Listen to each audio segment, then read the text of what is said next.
pul baxt olib keladimi? Pul baxt olib kelmaydi. Pul ham shu baxtli yashashingizga, baxtli bo'lishga ko'p narsaga sababchi. Yaxshi topganingizdan keyin yaxshi xizmat qilasiz ota-onangizga, oilangizga yaxshi qaraysiz.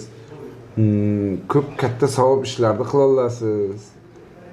Shu hammasi chambarchasi, ko'p katta savob ishlar, hamma yaxshi ishlarni qilganingizdan keyin shu pulni ana bilan qilasiz.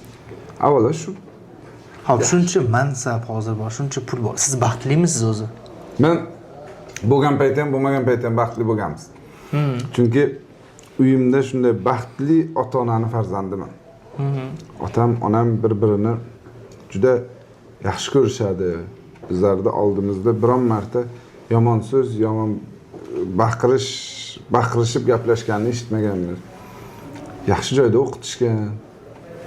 Buni ham hammasiga pul dadam yaxshi ishlagan, borini berib, to'g'ri millioner, milliarder bo'lmaganlar, lekin borini faqat uyga tashiganlar.